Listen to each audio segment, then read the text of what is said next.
Hello guys, in this video I'm going to show you how to turn on two-factor authentication in the Pinterest app. First we have to open up the app, and here it opens up in the home menu. From here we just go into the profile menu. Then under the login section we find security, and here we have two-factor authentication.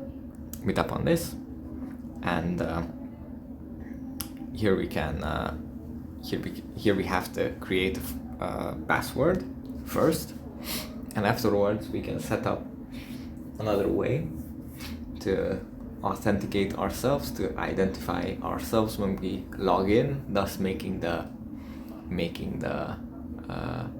profile and the app much safer. So yeah, I guess that's pretty much it for this video. I hope it was helpful for you guys, and I'll see you in the next one.